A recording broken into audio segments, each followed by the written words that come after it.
Kelly Reid, how are you? Rachel Holmes, I'm very good, thank you. Welcome to the Lockdown Podcast. How are you feeling? What's new? What's going down? Feeling all right. Yeah, we're busy, aren't we? We are dead busy. We are. This is now my new home. Oh, look at your studio. You know what? I love the dartboard in the back. That's really I love good. it. You know, just keeping it real with the dartboard. Gavin and Stacey.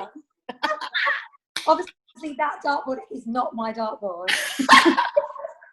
I don't sort of like stop halfway through a Pilates. Yeah, you do. A couple of arrows. You do. So let's take it first. Let's talk about Kelly Reid Local, Kelly Reid Virtual Studio. So we're 5 weeks in? Has everybody renewed? Have you had to tweak things, change things? What's happened there? So what I've done, I've managed to keep pretty much nearly all my members, which is amazing. I'm absolutely so thankful for that. Yeah, I've only really lost maybe a handful of people who signed up, who obviously, you know, they're trying different things or they're working. They're just, you know, they're homeschooling. They just can't commit to it. But Facebook Live definitely works so much better than Zoom for this, because everyone can then watch the videos on catch up. So they can go back into the group whenever they want to. They can watch them on catch up, redo them any time that they want. So, you know, they can get up in the morning at any time and do a Pilates class or do a, you know, HIIT class or do a dance class whenever they want. So it's been great. I've had to theme. I've kept my timetable exactly the same every single week, and I kept it exactly the same as what I would normally teach. And I did that for two reasons. One, for my sanity, because it gave me structure and, you know, routine, so that I knew every Tuesday morning I'd be teaching fitness Pilates. Every, you know, Tuesday night I'd be teaching dance fit. That I knew that was what I wanted. So your life has a border. Yeah, and also for my clients, because my participants, I don't want them to get used to, you know, not having those classes when they normally would come to them. So when we go back into the real world, they're still used to, you know, Wednesday night clubbercise or Monday night lift lean. They're still used to those things. Good point. But I've tweaked the timetable theme-wise every week. So all my fitness Pilates classes, I'm theming those, right from like doing lean legs, abs and core and more, doing you know, the trigger point stuff, the spiky ball stuff, you know, just theming them all the time. Same with lift lean, you know, just giving it a different theme. So one, like this morning, for instance, I did a kettlebell workout and just trying to theme those as well. Is that the reason? Is people more, because the same people, are people accessing your material more than they would normally in Burwell Fitness, in the real world? Are they? So do you feel the pressure, Kelly, to keep coming up with, do you feel that you've got to keep coming up with fresh content on a regular basis? Yeah. And I've got a lot of instructors in my group as well, which I was totally open to. You know, we know that we have a lot of people who look at us for choreography ideas. So I've got lots of people who are instructors in my group who might not actually sit and participate, but they're sitting and watching and writing and taking down all the content, taking down all the ideas and the themes and stuff like that. So there is a pressure to keep coming up with new goods. What I've done is I've limited my classes to 40 minutes. So rather than teaching for a full hour, I'm only doing 40 minutes, and I'm making sure that I'm not trying to, it's not like a master class. It's not like what we're going to be doing when we deliver, you know, things like the summit. I'm just making it quite simple in that respect. And you're teaching a real class, aren't you? You're teaching a real class, so everyone gets to see the progression, the regression, the teaching skills exactly as they would teach it. So it's really helpful for Fit Pros, isn't it? Yeah. And my participants are loving it. They're coming to classes. I mean, some of them might have only used to do like maybe dance fit with me once a week, and now they're doing 2 classes a day. You know, and they've tried everything. One of my ladies, I have to just tell you this because this cracks me up every single time. She is amazing. She's in her 60s, and she normally comes to just Pilates, and she comes to Dance Fit. She's tried everything, and she's been doing lift lean, but obviously she has no weights. So every week she's changed what she's used. So the first week she was using a frying pan, then she's used a butternut squash, then she's used a statue. Now today she used a big carton of milk. Oh, and are you doing anything? Because it's all different models are emerging. So your model is quite similar to Mike Bynes' model, which is quite similar to what I think Lisa Curd and our friends, they a similar sort of Facebook group scenario. I know Mike, I don't think Lisa does anything on Zoom. I'm not sure. I know Mike doesn't. Are you doing anything on Zoom, or is everything in that Facebook group? Because I think lots of people are worried that they need to do some Zoom and Facebook Live and Instagram and all this kind of stuff. So where do you teach it all? So I teach all Facebook Live, and obviously then I've saved all my videos, and they reposted in the group anyway. But I do a couple of Zooms, and when I do a Zoom, I tend to open that up to my other Burwell Fitness people who want to just sign up for the Zoom. They don't get access to the Facebook Live, but they can do the Zoom. So for instance, I did a Prosecco and Pilates night in like the first or second week, I think it was. And I invited some of my other members to come in who normally come to my classes, just to kind of have a little bit of interaction. We did a club-a-size Zoom session as well, and again that was just great just to be able to see people. Jason did a workshop for me for that looked really good. I saw that.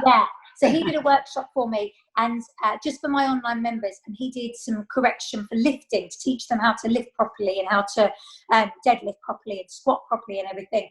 And he had that both Facebook Live and Zoom. Those people that were on Zoom, he could actually correct their technique as they were doing it. So it was really interesting. It was really good. So I'm trying to throw a little bit in there, but with Zoom, I mean, you know, with what we do with the courses, the bandwidth just changes straight away if everyone's kind of on the videos. So for me personally, it's just worked so much better with Facebook Live.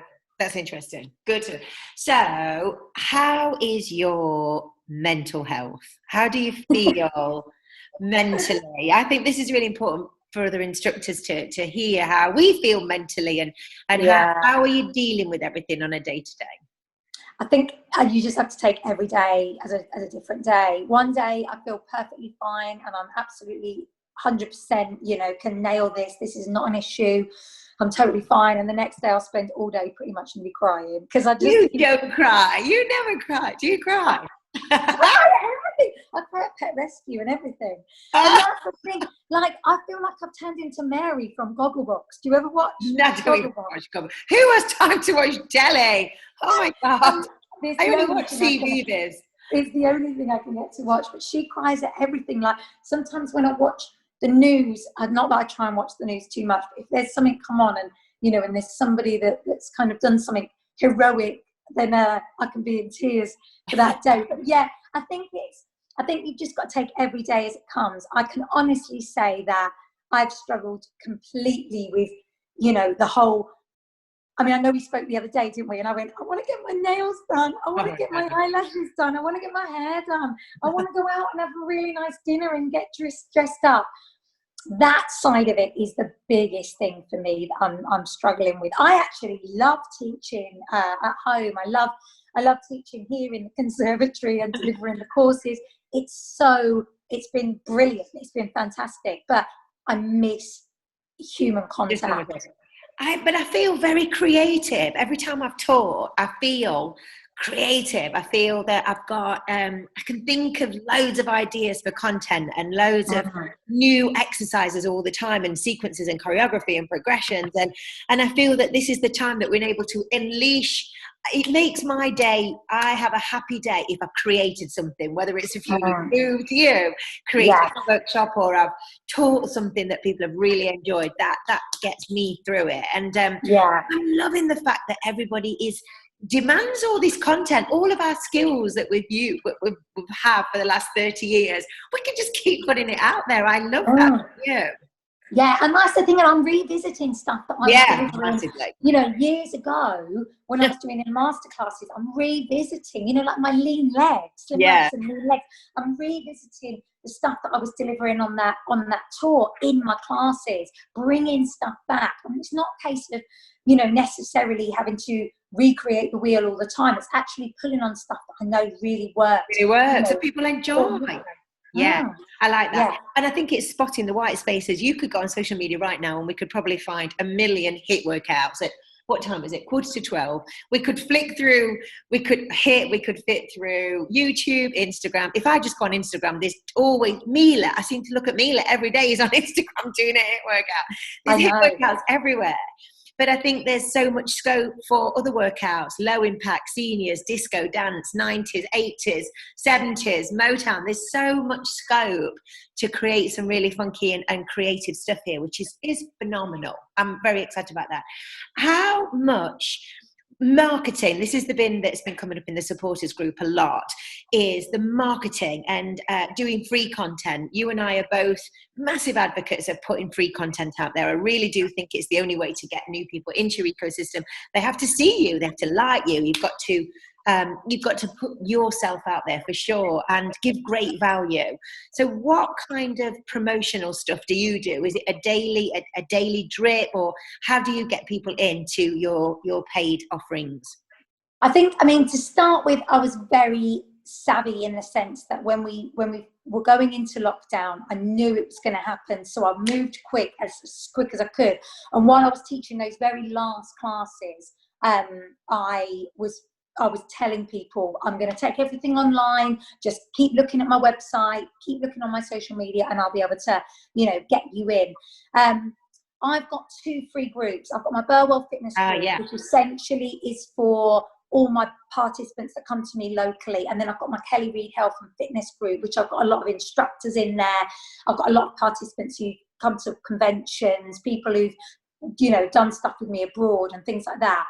The week before I launched online properly, I did lots of frees. I did lots of free workouts in those groups. And then, of course, that then gave people the idea of how it works and how I was going to deliver it and how the Facebook Live was working. And that again, really, really helped. Now, with what I do is I put my new timetable up every week. So on the weekend, when I'm redoing my themes and my classes, I promote that and I push that.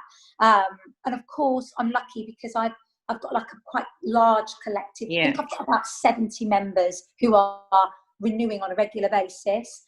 And then, of course, then that just attracts a few more people to that, which is, you know, it's amazing. But, you know, I am promoting on Instagram and Facebook all the time. But I think those free groups, I tend to give now 1 free workout a week in there, and kind of some different tips and things like that. So just different things that I can kind of give them in those free groups, just to kind of still filter people over. Okay. And which platform do you spend the most time on? I mean, you do quite a lot on Instagram as well, but is it Facebook or Instagram that you're spending a lot of time and promotion? Probably Instagram, because it's linked to my Facebook page, so it's quite easy. So I just put on Instagram, and then it's direct through there, which is great. But obviously, I'm on Facebook for my group. I live on Facebook. I just live. It's like a virtual world, Facebook. Yeah, and it's weird because now I've really noticed this. I don't know if you've noticed this as well, but I'm not seeing anything else on Facebook apart from everyone doing their virtual classes. And then the only other things that come up on my Facebook is equipment, buying equipment, being able to get equipment. It's because that's the algorithm. You look at somebody, you look at me, or I look at you, or you look at one of our friends who's fitness, and then the algorithm just keeps serving you up more and more fitness. So you think that everybody in the world's doing fitness, but they're not. No, I know. Just what I'm doing. Yeah, it's not. It's not. It's really not. So that's good. I was going to ask you, do you do anything on YouTube? Have you gone into TikTok yet? Have you been doing any lip syncing on TikTok?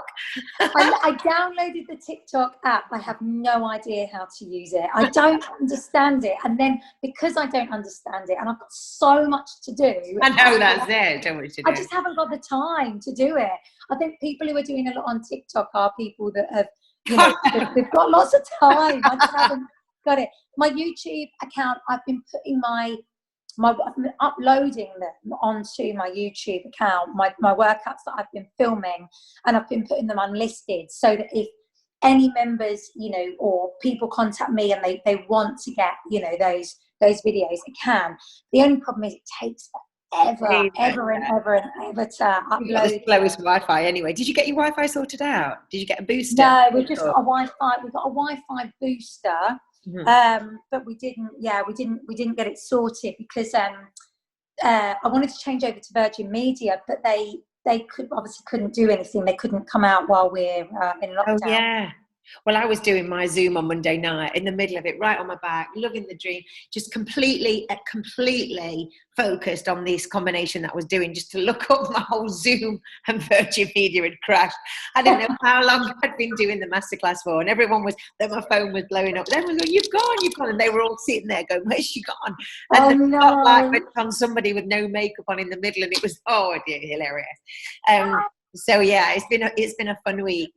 So this week, my friends, we have our very first Fitness Pilates Summit. Number 1, are you excited, nervous? What are you going to do?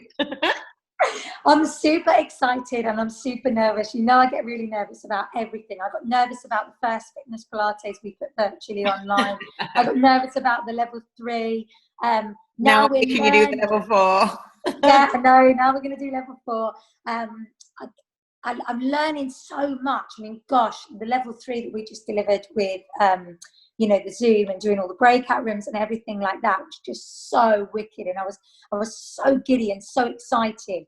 And Jason said, you were so loud by the end of that because I was getting so excited. So this Friday, I'm really excited about doing it. Nervous, yes, 100%, because I just hope nothing crashes. I know that's the thing. I'm never nervous about what we do, as in what we deliver. I'm always nervous about the technology and the things that we can't control. Really, that's what. So yeah, I'm going to do a tweak, a technical map base, so kind of just little ways that you can get the most out of your participants to be able to just tweak things with regards to their setup, with regards to their alignment, with regards to their breathing, just being able to implement those ways that you'll get the best out of each exercise. So that's, I think, my first session, is it? Yeah. Then I'm going to do some more kind of different ideas from that based exercise. So just, again, creative choreography, ways to change the moves that we absolutely love and adore, but you might be getting a bit bored of them. So throw those up as well. And then a seated class, which all focuses on posture. The seated stuff's gone crazy. Now, this is something that you and I have talked about before, and you've delivered seated before at the summits, and we've done bits and bobs online with it. But now suddenly everybody wants seated stuff. People are stuck at home working, and they want stuff that they can just quickly do while they're at the desk. The demand's been amazing for that, hasn't it? I'm excited. Yeah. My participants asked me the other day if I could do like a stretch video seated that they could do once they've finished their work. So when they've finished, they've been online all day, or they've been at work all day, or at home, obviously sitting at desks that they don't normally sit at, or maybe sitting in chairs that are not really right for them. Could we do some stretches at the end? I filmed a little stretch routine, so I'm gonna deliver that as well. That's good. And have you missed going into the clubs at all? Have you missed? I've missed the content of the actual, the contact with people. I've missed, obviously, physically seeing people, but I can honestly say I do not miss travelling at all. Oh, no. I've missed driving. I do miss jumping in my car and having a good drive. Razz around. I definitely don't miss putting petrol in, that's for sure. I mean, good God, I haven't filled up the car in 6 weeks. I know, it's crazy. Crazy. So we've got a busy week. We've had a busy 3, 4 weeks, 5 weeks, and we've got the summit on Friday. So if anybody wants to jump into the summit, if you're Pilates trained, send us a message. We've got what we've got next. Level 3. Or we've got fitness. No, we've got fitness Pilates. Then the weekend after, that's fully booked. There was no space on that one at all. We cannot take any more people. Then we've got another level 3, which is, you know, getting busy now as well. So if anyone's interested in doing the level 3, you know, the way we've got it now with the breakout rooms and everything, it really replicates exactly what we deliver on the course. And all the theory exams are sat online now, so there's no worry about, you know, not being able to complete that. So yes, it's really exciting. Good. And then level 4. So May, we've got fitness Pilates, level 3, level 4, which I'm going to roll out today, summit, workshops, and probably more. I know. Yeah, well, we've got another fitness Pilates, haven't we, the end of the month. End of May. Yeah, so if anyone's interested to come on board, then go look at the 30th and the 31st. That's good. Well, I wanted to do this podcast when we're both in a really good mood. We have to do it when we're I'm in a good mood. Are you online? Yeah, do it. Let's go. We're having an up day. Today we're winning. Today we're winning. So I'm glad we got this in the bag. All right, guys. If anybody wants to find Kelly, where they can find you online, where are you? Yep, I am Instagram and Facebook, Kelly Reid Fitness. And then obviously just normal Facebook is Kelly Reid. Feel free to pop over and give me a shout anytime. Jump into Kelly's free group. Lovely. Thank you very much, my darling. Lovely stuff. Thank you.